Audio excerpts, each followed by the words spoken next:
Bienvenidos a nuestra inmersión de hoy. Oh, Nos adentramos en las brumosas calles de Londres victoriano, en un caso que ha fascinado y aterrorizado al mundo durante más de un siglo. ¿qué? Jack el Destripador. Oh. Nuestra fuente principal es un artículo de la Wikipedia en español. Bien. ¿Alguna vez te has preguntado qué es lo que hace que este caso siga siendo tan intrigante después de tantos años? Es una pregunta fascinante. Sí. Tal vez sea la combinación de misterios sin resolver y la brutalidad de los crímenes, o quizás el hecho de que Jack el Destripador nunca fue atrapado, lo que nos deja con una sensación inquietante de que la maldad puede esconderse a plena vista. Exacto, la idea de que alguien capaz de cometer actos tan atroces pudiera desaparecer sin dejar rastro es escalofriante. Totalmente. Y hablando de escalofríos, Whitechapel en 1888 era un lugar que ya de por sí infundía miedo. Wow. La Wikipedia describe el East End de Londres como un laberinto de calles oscuras y sórdidas, plagado de pobreza y violencia. Imagínate un lugar donde la niebla se aferraba a las calles empedradas, Uf. donde los faroles de gas apenas iluminaban las esquinas. Madre mía. Un lugar donde la desesperación se palpaba en el ambiente. Se dice que la policía estimaba que en Whitechapel había 62 burdeles y 1.200 prostitutas. Esas mujeres marginadas y vulnerables se convirtieron en las víctimas de Jack. Los 5 canónicos, como se les conoce, son Mary Ann Nichols, Ajá. Annie Chapman, Elizabeth Stride, Catherine Eddowes Sí. y Mary Jane Kelly. Cada una de ellas asesinada con una brutalidad que conmocionó incluso a los policías más curtidos. ¡Qué barbaridad! Cortar gargantas, destripar. Sí. Los informes policiales describen mutilaciones que parecen sacadas de una pesadilla. Madre mía. ¿Qué nos dice esto sobre la mente del asesino? Es difícil especular, pero la creciente brutalidad de los asesinatos sugiere una escalada de sadismo, Sí. una necesidad de infligir un dolor cada vez mayor. Y no podemos olvidar el caso de Martha Tabram, Claro. asesinada a puñaladas antes de los 5 canónicos. Ajá. Aunque no presentaba las mismas mutilaciones, algunos expertos creen que su muerte también podría estar relacionada con Jack. Es otro elemento que añade incertidumbre al caso. Totalmente. ¿Fue obra de un imitador o Ya. Jack estaba perfeccionando su modus operandi? La policía victoriana se enfrentó a un desafío monumental. Imagínate investigando estos crímenes sin las técnicas forenses modernas. Las huellas dactilares eran una ciencia incipiente Claro. y el ADN ni se soñaba. Yeah. Dependían de entrevistas puerta a puerta, análisis de la escena del crimen Ajá. y la búsqueda de testigos.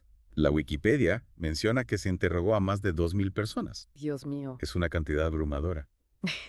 Y aún así Jack, el destripador, se desvaneció en la niebla. Increíble. ¿Cómo es posible que alguien capaz de cometer crímenes tan horribles simplemente desapareciera? Es el enigma que ha cautivado a generaciones. ¿Y? ¿Era un maestro del disfraz? No sé. ¿Contaba con algún tipo de protección? Ya. ¿O simplemente tuvo la suerte de su lado? Las calles de Whitechapel debían estar llenas de miedo e incertidumbre en aquella época.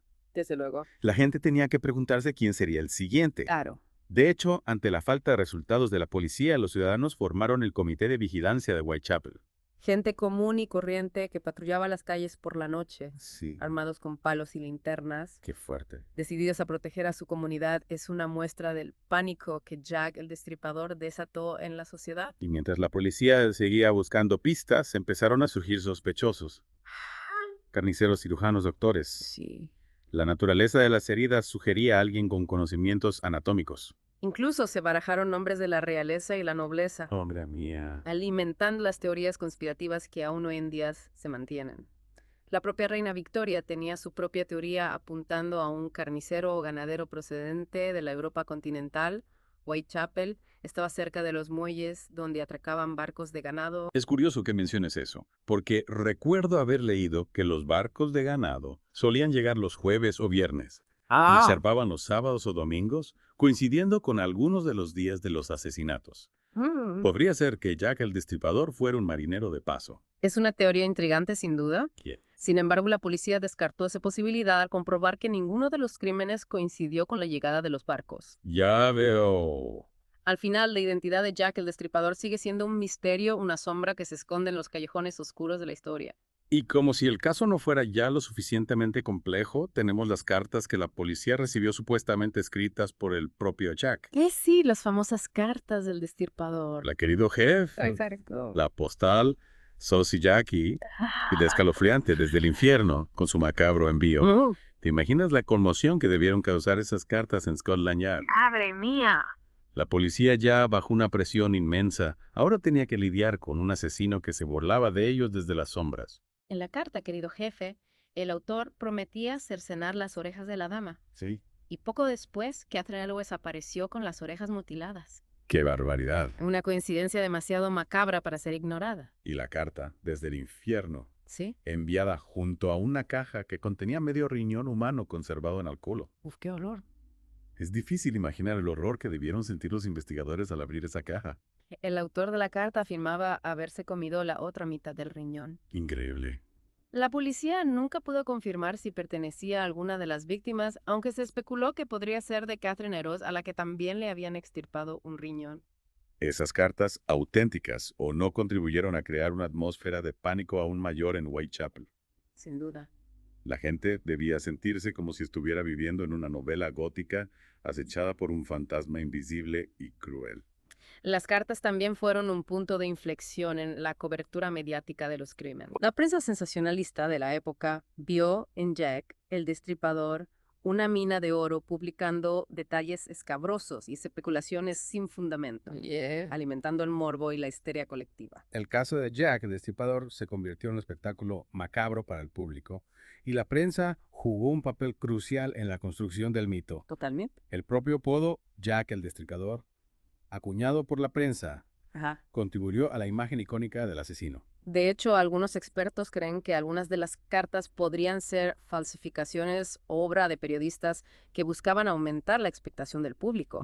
Imagina la audacia de crear esas cartas sabiendo el terror que estaban infundiendo. Es increíble cómo un caso tan antiguo sigue despertando tanta fascinación. La verdad es que sí. ¿Crees que en parte se debe a la forma en que la prensa lo cubrió, convirtiéndolo en una leyenda urbana? Sin duda, la cobertura mediática tuvo un gran impacto en la percepción pública del caso. Sí. Las historias sensacionalistas, las ilustraciones espeluznantes, todo contribuyó a crear una imagen de Jack el Destripador que ha perdurado en el imaginario colectivo. Es como si Jack el Destripador se hubiera convertido en un personaje de ficción más que en un asesino real. Totalmente. Una figura ambigua, envuelta en la niebla del misterio y la leyenda. Y esa ambigüedad es quizás lo que nos sigue atrayendo. El hecho de que nunca se haya resuelto el caso. Claro. De que no sepamos quién era realmente Jack, el Destripador nos deja con un vacío que nuestra imaginación intenta llenar. Es como si la historia estuviera incompleta esperando a que alguien encuentre la pieza que falta para resolver el puzzle.